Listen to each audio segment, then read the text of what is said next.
We're live. Are we live? We're live. Hey, Dan. Hey, Kat. How are you? We're Where's back my hand? again. There we go. We're back again. Back again, yes.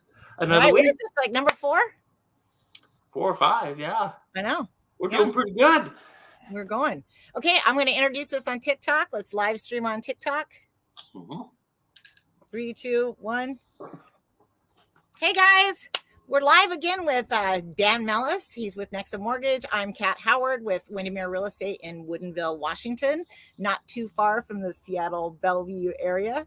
So anyway, today we're going to talk stats, and we're going to talk mortgage rates and where those are headed with Dan Mellis. And there you go. So if you have questions, go ahead and drop them in the comments. All right, here we go, Dan. Here we go, Kat. All right, should we launch straight into it? Let's get into it. You know what? The best part of the week is hearing the stats from King, Snohomish, and Pierce County. I hope you got them all again this week. I got them all in front of me here. So month supply of inventory for King County is 1.1 months. So that's increasing. So again, with what I was saying last week, we do seem to be increasing inventory slightly. So and then 46% of sellers set offer review dates this past week.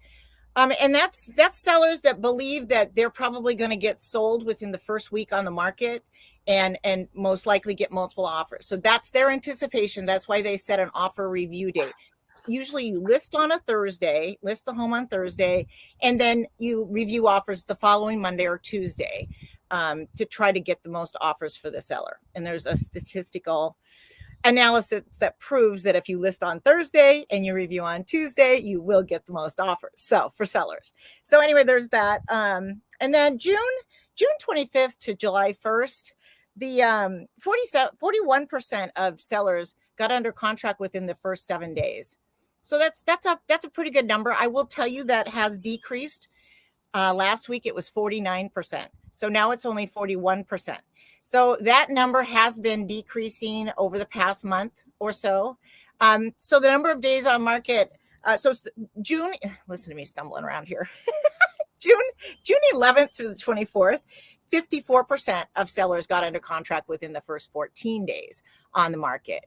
And the previous week, that number was 58% got under contract within 14 days. So that's also softening. So pretty consistently softening, just slightly. It's still a great market in King County, still a very strong seller's market, but we are headed in a direction that was the opposite that we were going before. Right. We were going a better market, an increasing market for sellers. And now we're kind of going down a little bit. So, anyway. A nice gentle that's slope. King County. And to be fair, Snohomish and Pierce counties are pretty much echoing the same trends. So Snohomish County, MSI was 0.9 months, which is actually similar to the past few weeks. 47% of sellers set offer review dates. So, and that is similar to what it was before. So that hasn't changed much. But what has changed is we've got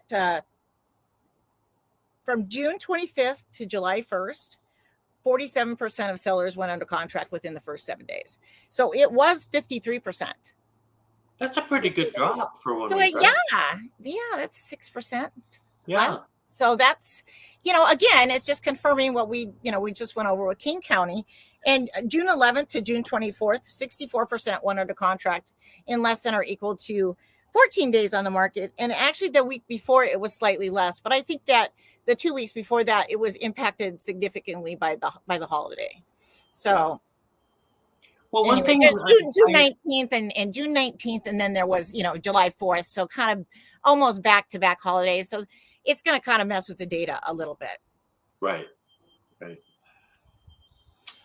Well, and it seems like the little bit of softening that we're getting kind of is coincidental with. We've had this move up in mortgage rates. It looks like it's true. We'll get to that later, but it's kind of in the same time frame that we've seen this rise up in rates. So maybe that accounts for some of the softening a little bit. Yeah. Well, personally, I'd like to see it soften. Why? Because I have buyers that need to buy houses. there's that. That's a very good reason. Yeah, it's a very good reason. And make it a little more affordable for those poor buyers out there trying to get in. I mean, you can't keep on at this pace. I mean, we're up Right. what 21% now in Snohomish County, 22% since the beginning of the year in King County. That is not a sustainable pace. We're doing. I mean, it was almost as bad as it was last year. And we've almost recouped all the losses for the past 2 years. So, okay, let's move on to Pierce County. So Pierce County, 1.1 month supply of inventory, and it's 31% of offer of sellers set offer review dates. So it's a little bit softer market down there, but their month supply of inventory is almost the same as King County. So overall, again, softening. So June 25th to July 1st, 38% of sellers set off, or I'm sorry, 38% of sellers went under contract within the first 7 days. So still a strong number, Right. but softening from last week. It was 44% last week, so that's down pretty significantly. 6%, down 6% for sure. Right. And then June 11th to June 24th, 55% of sellers got under contract within the first 14 days on the market, and the previous week was 54%. So that went up just 1%. But again, I think skewed by the holiday. So I think that's kind of what's happening there. Yeah. So, that's what's happening in the 3 counties. That's So we're seeing a continued softening, right? So, right. And if the data keeps going the direction it is, we're going to continue to see at some point prices will soften, right? Yeah, So, you would think. Yeah. So let's talk about how I calculate my statistics really quickly, and the definition or the difference between average and median, because those are 2 numbers that we use in statistics very frequently. So how average is defined is you sum up the total number of data points and you divide by that number. So if you have 12 different prices of homes and you want to find the average, you add all those up and you divide by 12.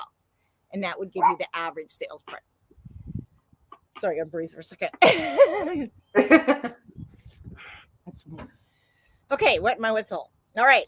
Okay. So for median, you take the middle point. So you arrange your data from the lowest to the highest price, and then you take the middle point, and that's the median sales price.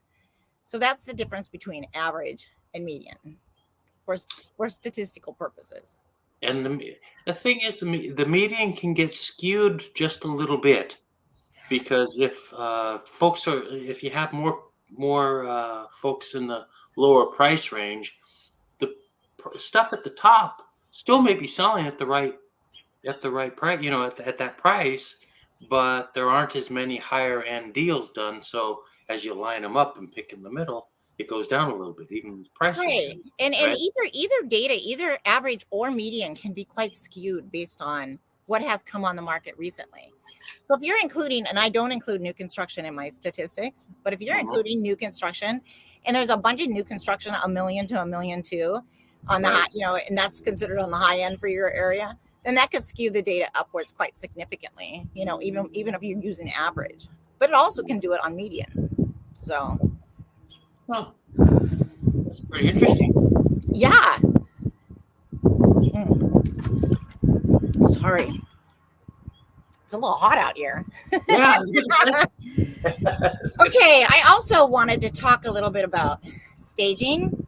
So I pulled some numbers for a client of mine 2 years ago, and this is a little old data, but I'm sure it still holds true today. Right. I pulled data in I'm sorry, I'm having trouble talking. I need to take a break now. Sorry. Oh, that's okay. Yeah. And now. Sorry. Whew. I think I got too hot. Can you pause me? Oh, well, you don't have to. I mean, we don't have any subscribers. It's okay. The joys of no subscribers. I'm telling you. God, I got too hot. Ooh. I think between that and the Vicodin, I got a little lightheaded. I'm going to go get an ice cube. Okay. Yeah. Oh my gosh.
Whew.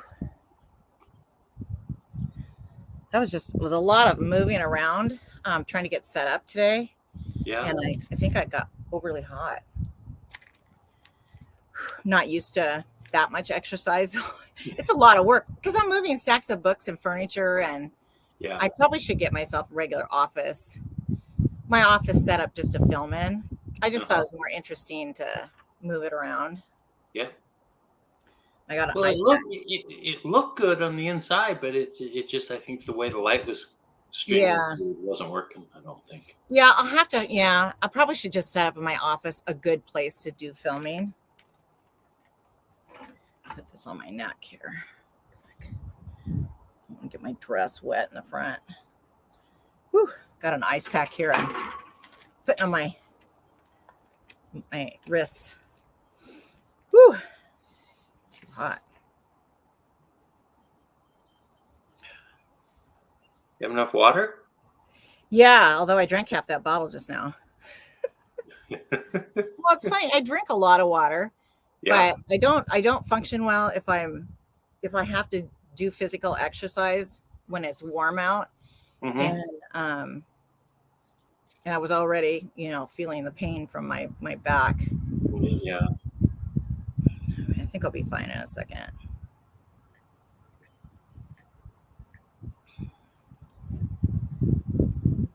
Super weird. Hi, I'm okay. I know. Whoops, I don't want to get water on my front of my dress. You'll be able to see it. Can't have that.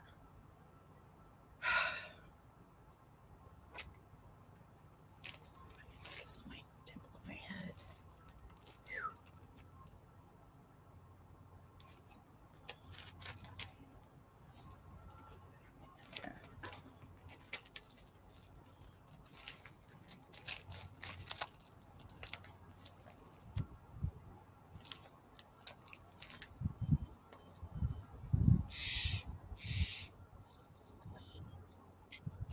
I think I didn't realize how warm it was out here.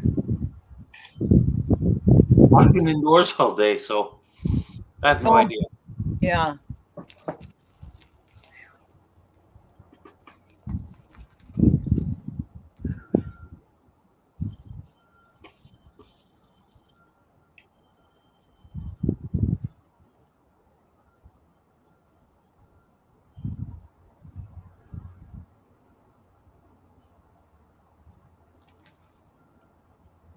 But it takes energy too to be on. It does. Yeah. I haven't done this enough to really, I should know. I was trying to set up before I took a shower so I could, have a break with the exercise and then, getting right into the being on camera thing. But I couldn't find my extension cord, so I had to do it at the end. You know why I couldn't find it? It's not because I misplaced it. I couldn't find it because my cleaning people, they put it underneath my vanity in my powder room. Why? Oh. Don't do that. Don't hide my stuff. That's They were hiding my stuff. Oh my God. so funny. I probably should be drinking something cold too. I think I have some Perrier. Let me grab some Perrier and then I think I'll be back in action.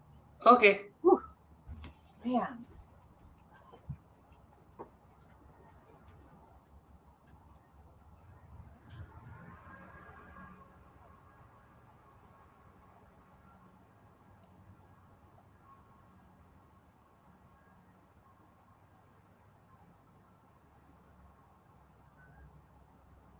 Well, this is cool.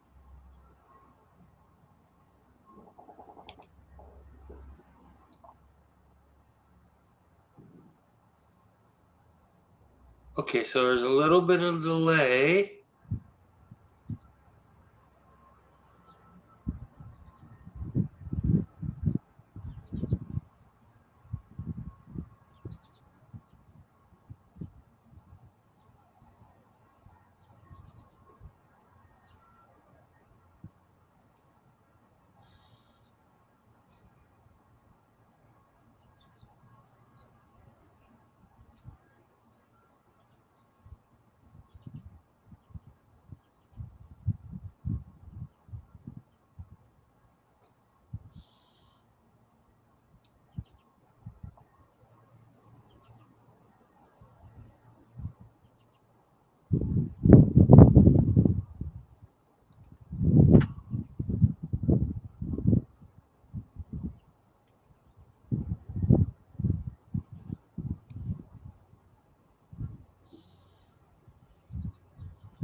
Okay. All right. Well, it clouded up too. So I should be, hopefully I'll be good now. You know what? While you were away, I was looking at our live stream on Facebook. And Yeah? it's working. Yeah, it's pretty cool. Oh, really? So we're on Facebook, huh? Facebook and YouTube, yeah. Oh, good. Because we'll also be back on TikTok here. Oh, cool. All right, let's see if I can get back to that. And let's just have a little bit of idle chit chat and let me see if I can get my bearings here. Okay. And then I'll let you know when I'm ready for this staging. Okay. I feel like I'm cooling down, but it's just a long process here.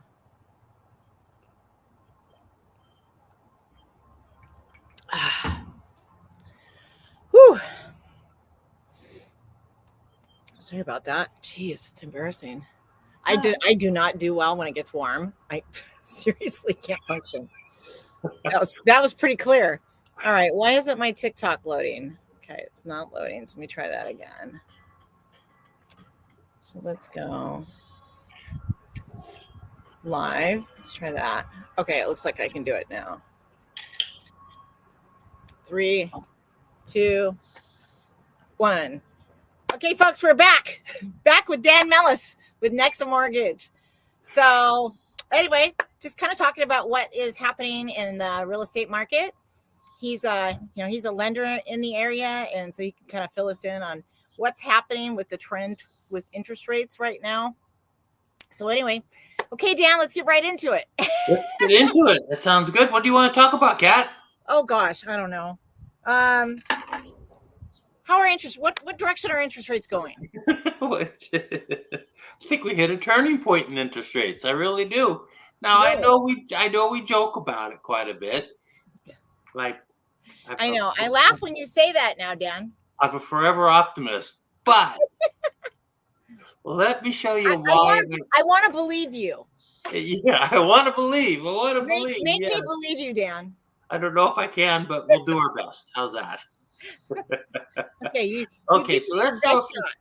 I don't know if your TikTok people can see it, but we're throwing a few charts up on the screen. Okay, so today the consumer price index came out. Okay, and the CPI on an annualized basis moved down a lot. It went from 4% down to 3%. So if it's coming down 1% in 1 month, that's a big move down. Okay, so that was a really good sign. And you basically had the mortgage-backed securities interest rates. The rates came down quite a bit today. Okay, um, so it was a good day. We've had a lot of bad days, but it was a good day. We sure have, especially Yes, recently. Oh my gosh. yes, got to cherish it. It's sort of like summer in Seattle. You got to cherish the good days. You know what I mean? So, but we had CPI the headline CPI came down from 4 to 3. Core CPI came down from 5.3. They were anticipating it would come down to 5%. It actually came down to 4.8%. Amazing. And it was a big deal, yeah. And now you see the shelter component. The big thing is that the shelter component of CPI, which accounts for whether you're looking at headline CPI, I think is 38%, or core CPI, I think is 41%. It's the largest component of inflation, right? So the interesting part about that, we'll go to the next slide, is you can pretty clearly see it. Look at the next slide, and for those on TikTok, we're looking at a slide of shelter costs comparing consumer price index changes with CoreLogic's year-over-year change in rents, if I'm not mistaken. And you can see the changes in CPI are just rolling over because they're very, very lagged. So, and you can see the shelter costs if you compare it with the CoreLogic, which is a lot lower right now with rents. So, it's very clear that the CPI shelter component has crested and has started to turn down. And the reason that's important is that it's a long runway down. The reason there's such a gap already is that it's a very slow moving index, the CPI shelter. It's just the way that they calculate it. It's not a conspiracy theory or anything like that. It's just the way they calculate it. When you sign a lease, it's a 12-month lease, sometimes it's 18 months, and they calculate this component for rents, for example, on when people renew their leases, right? So, I mean, it could take a long time for this to filter through the system, and it has taken a long time, and it has finally filtered through the system. So that's why I think what we're going to have are quite a bit of winds at our back as opposed to headwinds that we've had for quite a while. And so let me move on to the next slide, and then we'll get off this this terribly boring topic of lower interest rates. But I do think it's something that's going to stick, that we are going to see lower interest rates. The third piece of evidence that I've got for you is looking at the annualized rate of change of M2 money supply. Okay. And the reason I point these things out is that it's at -4%, which for those that can't see the chart is the lowest. It's the lowest M2 rate of change going back to, I think, 1965 on this chart. So when you see these outliers that are occurring right now, it does make you think that, especially with M2, that we're going to see lower interest rates moving forward. We're going to see lower inflation moving forward, and the interest rates should, to a large extent, follow the lower inflation rates. So that's the theory, at least. It should work. There's always something to throw a monkey wrench into things, but I do think that's where we're headed. And just real quick, we'll take a look. This is a 3-year chart of the daily 10-year Treasury note rate, and I just overlaid basically some trend lines on there. But if you take a look at the longer term trend lines, we came back and bumped up against the bottom end of the lowest of the 3 fan lines. And all that's really saying is we bumped right up against overhead resistance, and we kind of got turned back in the last 2 weeks, basically. And then finally, I go, there's one more chart here somewhere. Here we go. And you can kind of see this is more recent, just in the last several months. This is an hourly chart, but you can see how we broke higher and we hit overhead resistance. and you can see the very dramatic turn down here in the last week in the 10-year Treasury note. It's down about 25 basis points, which for 1 week is a lot. So I do think when you add up the fundamentals, the internals for inflation, CPI, the fact that the largest component is just now rolling over, and we've got confirmation of that rollover, I do think we're going to be seeing lower interest rates moving forward. And if I had to guess, complete guess, since I'm probably going to be wrong, I might as well throw. But we're probably going to see interest rates or mortgage rates on the 30-year fix back to around 5.5% by, I don't know, pick a number, the next 4 or 5 months, by October, November. Well, that would be a gift, Dan.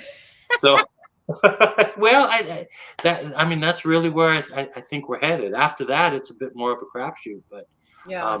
I do think, recently we were up over 7%, right? About a week and a half ago. Oh, yeah. And No so question. it's going to come down. And if it comes down into the 5.5% range, we were talking about this, but as interest rates come down, you're going to get more demand. Things have been softening. It's gonna open. Oh my gosh! I mean, I hate to even think about it. Yeah, it's fantastic for sellers, to be fair, but the poor buyers, it's they can afford more home, but the home prices are going to just go shoot through the roof. Oh my gosh! Yeah, we're going to be back to more multiple offers. Yeah, and more multiple offers and cash deals and all the stuff that comes with. And our inventory is down by almost 50% in all 3 counties, by the way. Snohomish, King, and Pierce. I mean, we have a serious lack of inventory, and the market's starting to soften a little bit. But it's been multiple offers after we've gone up 20-something% this year. Well, it's I hate to think about what would happen if interest rates actually did come down a little bit, even though that would be amazing for buyers. Yeah, I'm sorry, for sellers. For sellers, yeah. For sellers. What am I saying? I mean, that's great. A buyer could get a lower payment, but they're going to pay more for the house. So I don't know that works very well. Well, and that's the catch-22 right now, right? I mean, rates are going to come down. They're going to bring more buyers into the market because lower rates, but at the same time, prices are there's just such a severe shortage of inventory. It's going to get more crowded. Yeah. Mm-hmm. So, and you could just tell by the numbers that, we're going over. Yes, it's softening a little bit, but 1.1 months is a very tight market, by definition, right? Yeah. I mean, it may not be 0.7 or 0.9, but it's still a very tight market. Well, and so we do have a pretty good equilibrium, I guess what I'm saying right now, at a reasonable level. So last year, when we got up to 1.3, 1.4 months supply of inventory, we had that's when, the bottom didn't fall out last year, but we had a correction of 25% over 6 months. So that was a pretty steep decline. And we had month supply of inventory of about 1.3, 1.4 months. So it's not a lot higher than what it is right now. That's why I'm saying that I believe that we're probably, prices will probably soften unless interest rates change. And that's the big caveat there, right? So we'll just have to wait and see if that happens or not. Otherwise prices probably could start to come down a little bit later this summer, which that would be good. Be nice to see.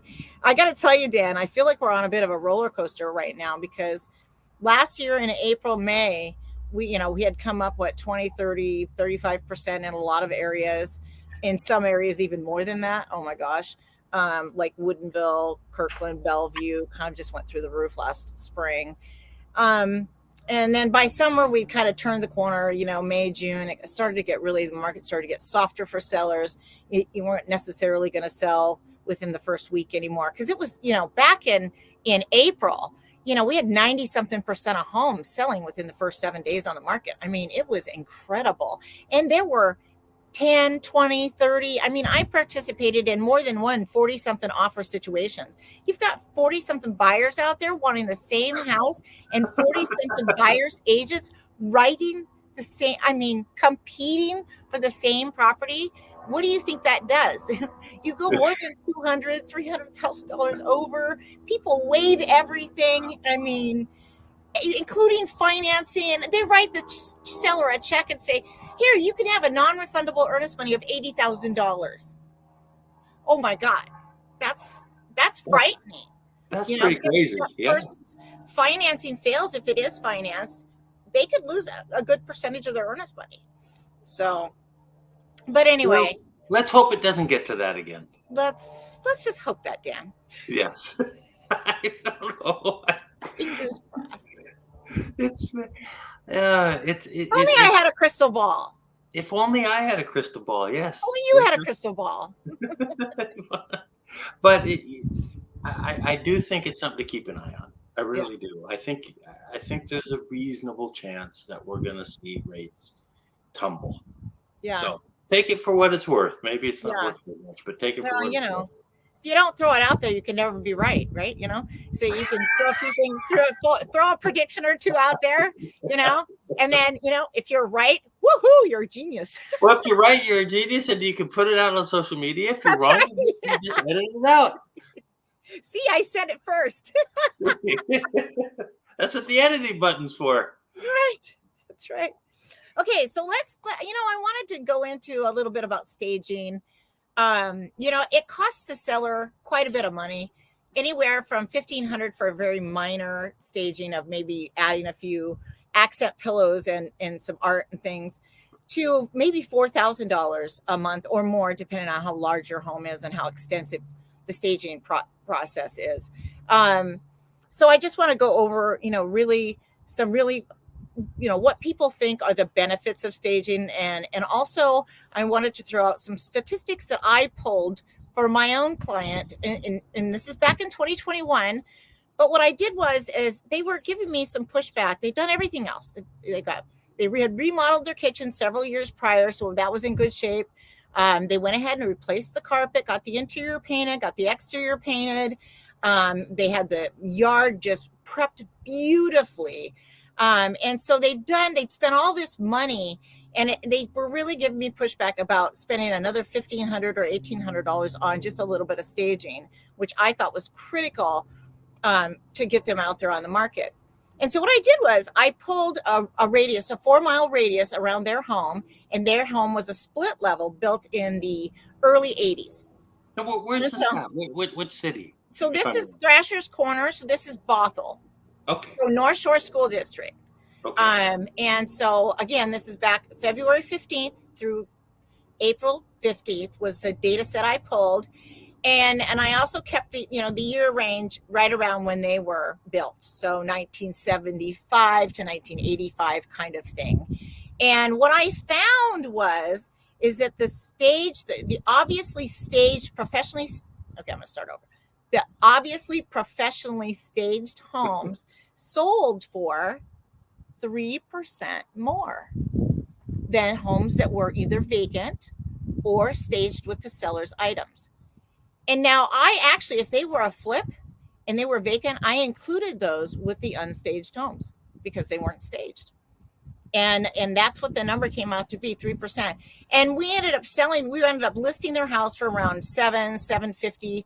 And that would be a $21,000 difference. So when I showed them that, and I sent them the listings, and it was a fairly good data set because there were a lot of homes selling back then.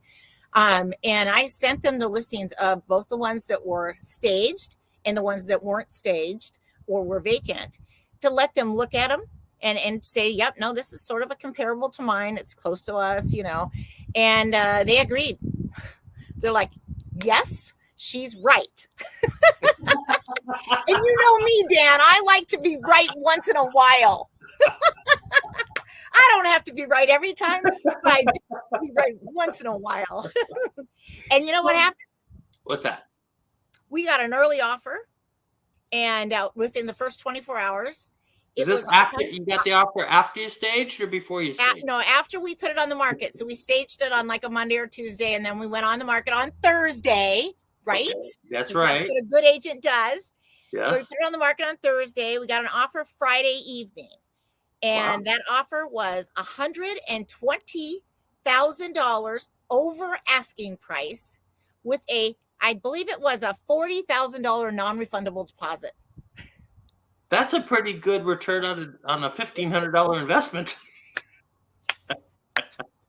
So we could have waited for the offer review date, but it was such a compelling offer, and they were cash. So it was such a compelling offer with a great 30-day close. Everything else looked good. They waived everything. And mind you, we did provide an inspection report on that one. So, and I think that matters. I really do, because that way a buyer doesn't feel like they need to go out and get their own inspection.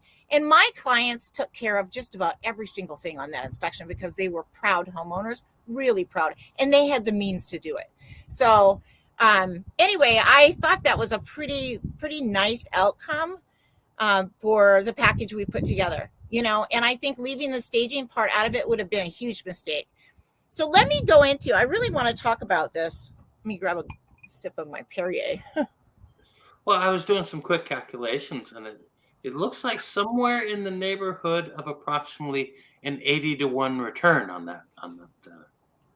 Yeah, I mean, it's, listen, pretty good. $21,000. I mean, that's huge, and that's an average. So some of the homes that are maybe a little more sparkly in other areas, because sometimes people stage a home that they didn't have the windows washed, or they didn't prep the landscaping. So some of the homes that were staged that we used in our data set, some of the ones that would have gotten more money, more than the 3%, right? And some of those would get less than that. So, I think my client was in the category of he probably could get a lot more than the 3% because he was in such good shape. I will tell you, let's see, I think they had not replaced the windows. I think that was the one thing they hadn't done. So what I want to tell you, what I want to go over next is, staging can actually distract the eye from a house that has some dated features. Like, for instance, you have the original aluminum windows, and you're not going to go out and replace all your windows to put your house on the market, unless for some reason, if they're single pane, you might.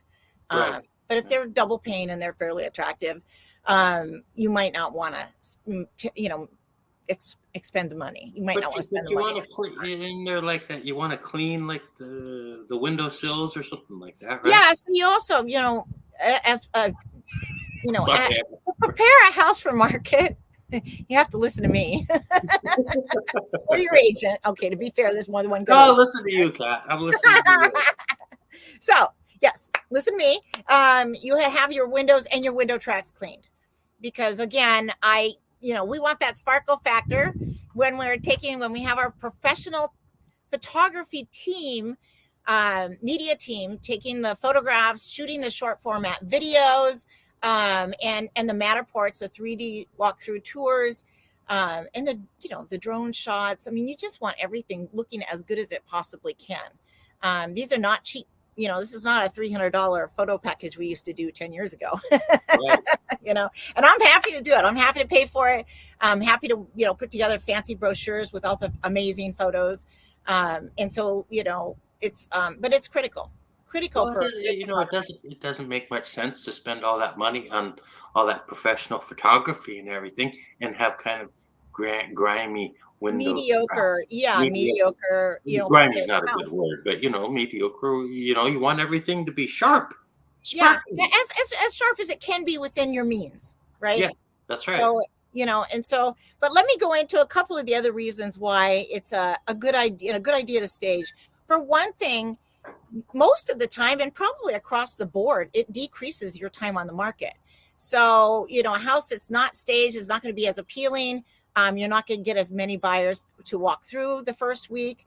If it's staged well and priced well, of course, it has to be the combination, right? So priced well, well prepared for market, and really nicely staged.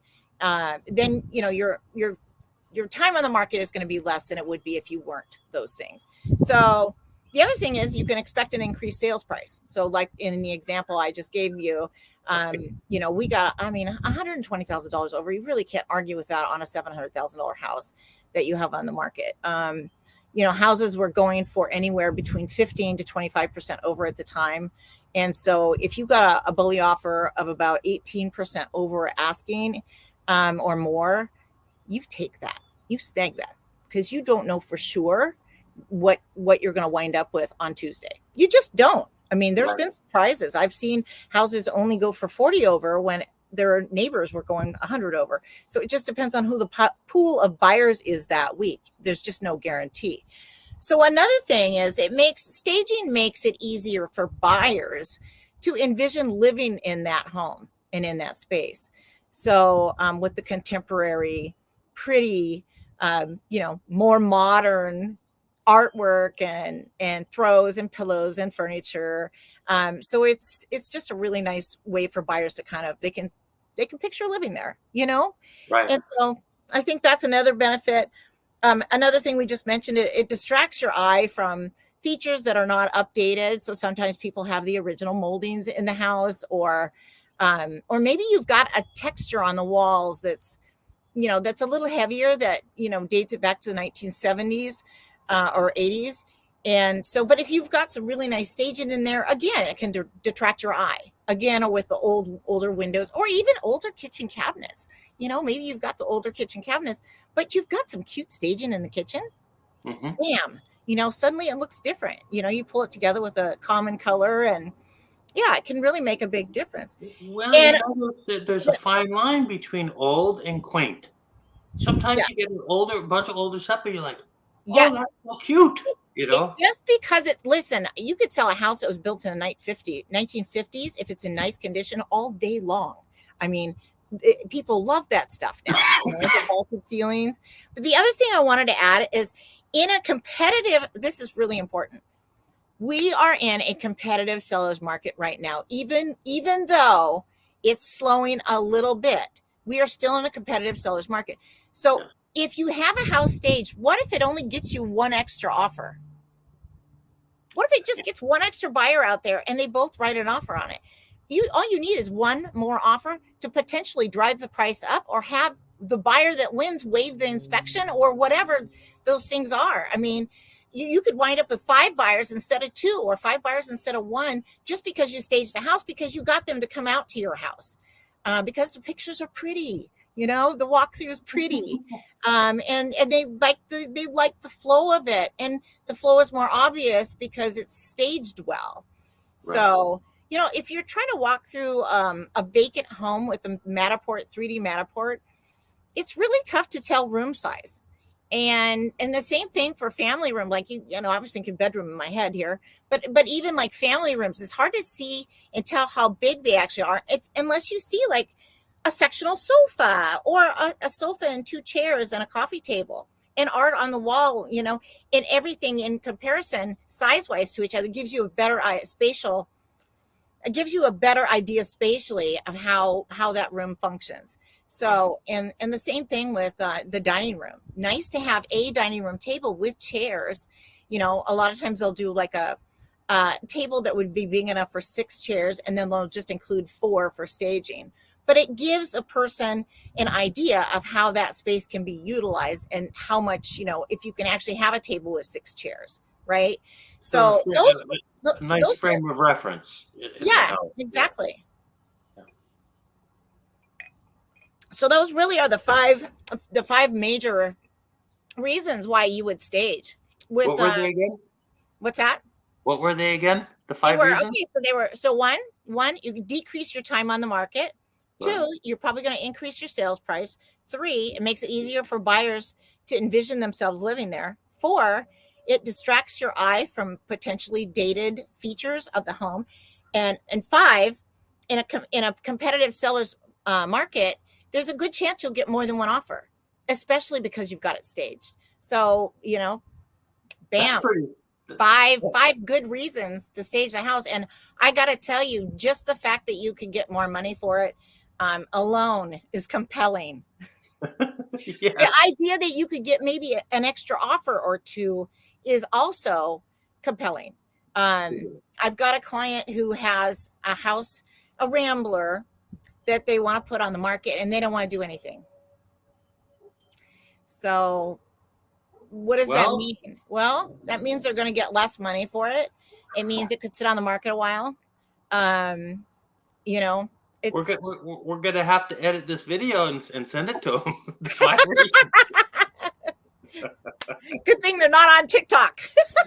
That's right.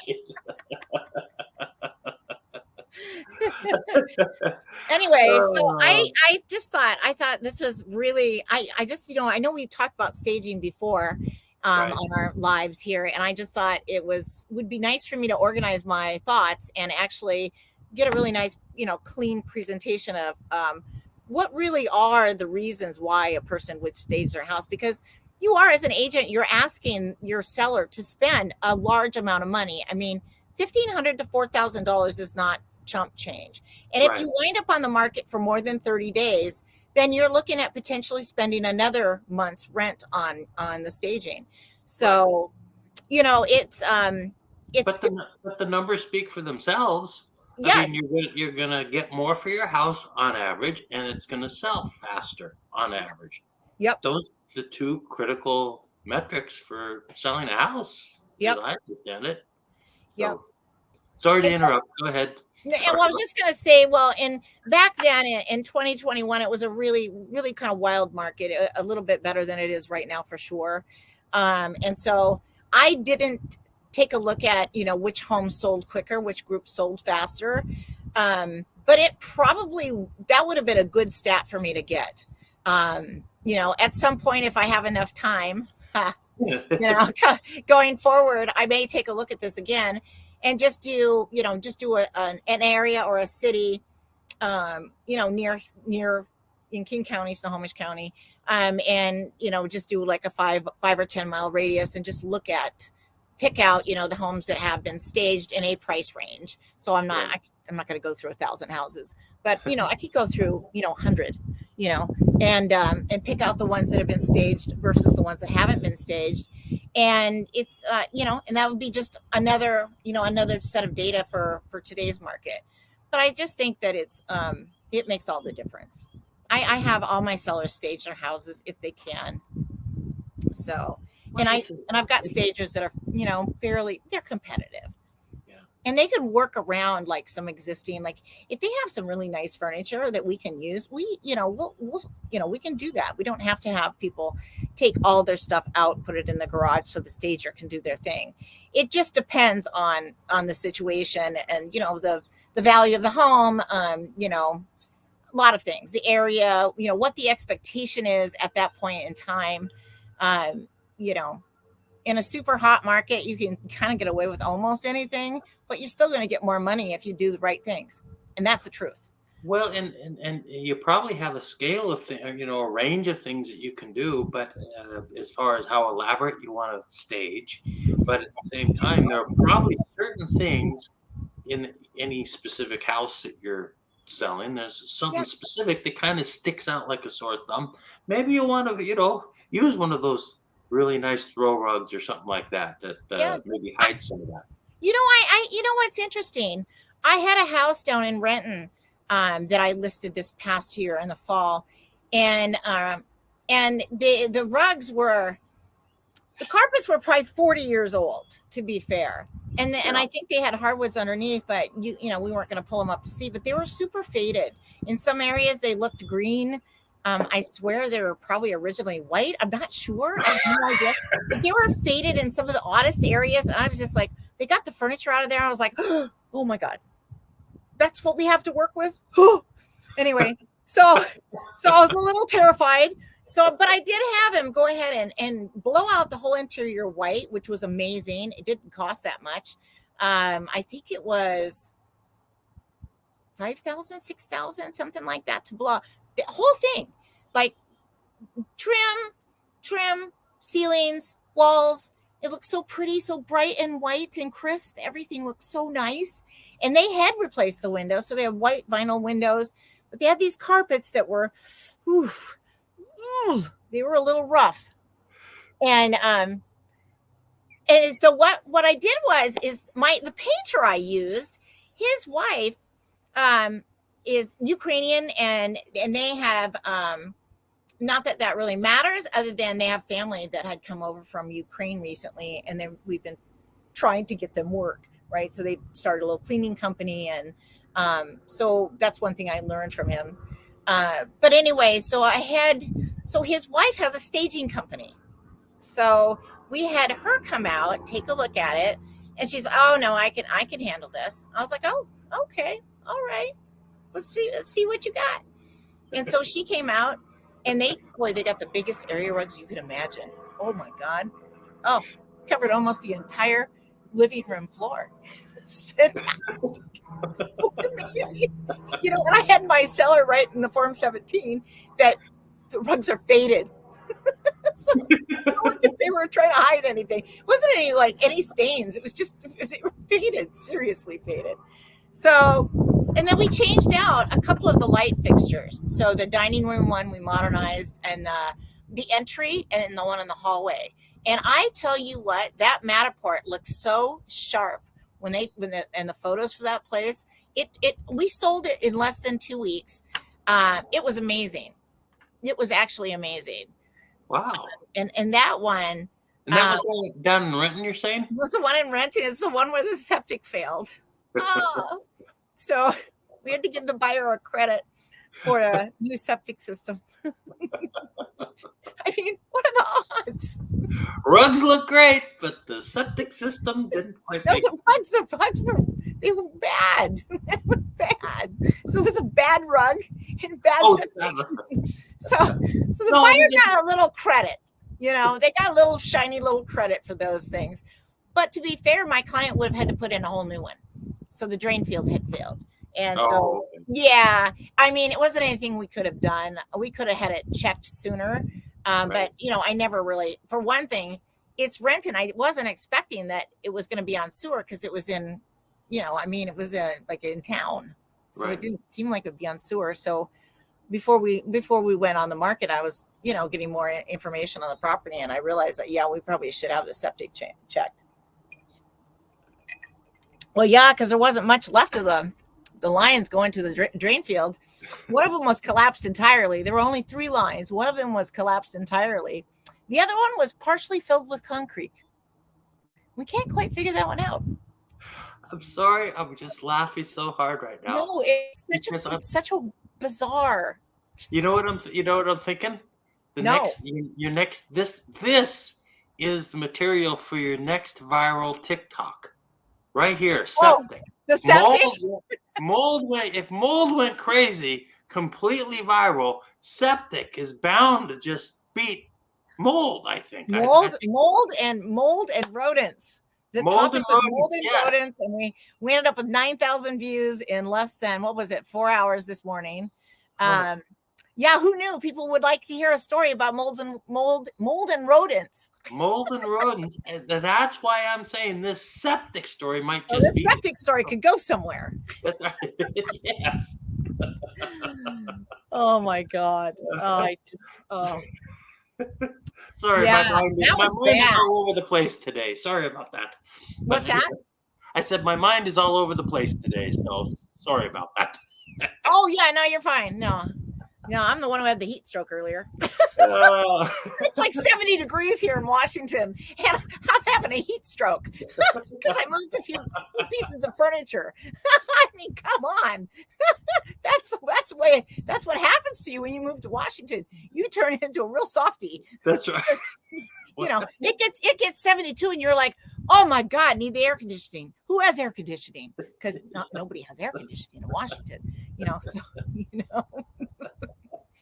Well, that's not heat tolerant. We are not heat tolerant in Washington State. There's no heat tolerance. Nope. It hits 80 and we melt. We're a puddle on the floor. We are very good we stay in our narrow temperature range. Very narrow. Maybe so 45 to 65, right in that range. 50 to 65-ish. You know, that I'm good. Good. Yes. So don't you get us over 60, 45 or 50, not over 70. Don't do that. No. Can't do that. You can't do that. That's right. Oh goodness. Okay. All right. I have given you everything I got, which wasn't very much this week. Sorry about Okay. that. I'm done too. You held Right. you held the fort this week, like you do every week. Thank you. Well, I'm going to sign off on TikTok and I'll be back to you, Dan. Okay. Bye, guys. Thank you for joining me. I'll see you again soon. We do this once a week on Wednesdays. The time varies a little bit, but usually between 2 and 5 in there. So hope to see you guys again soon. And DM me any questions you've got. Whoops. Uh-oh. You may regret that last statement. All right. Wow, I perked back up. I was totally it was the heat. Yeah. It was 100% the heat. I got to the point where I couldn't talk. I couldn't believe that. That's never happened to me. You know me. I can talk and talk. I never run out of words, Dan. I couldn't even get my words out. You carry the show every week. Well, hopefully we get some good footage. Yes, I think we got good stuff in there. We're gonna have to definitely chop out some of my gaffes, but well, there's one part that I'm going to add to the Cat and Dan intro that we had last week. You know, that little bit that we had.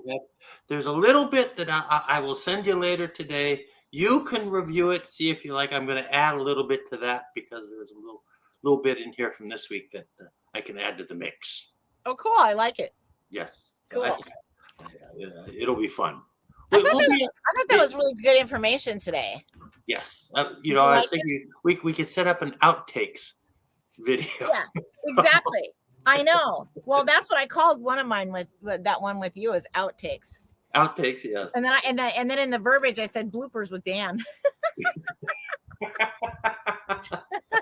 bloopers. But no, I mean, once I revived, I mean, it went well before I, kind of had to take a break. But once I revived it, I got better. I'm glad you feel better because. Oh, I feel like 100% better. Like it was literally, that was like a heat thing. Yeah. I got too hot. It happens to me. I melt, man. That's it, man. I get can't do it. Just sit down. That's the end of that. It's the end of Cat. Okay, we'll see her in an hour.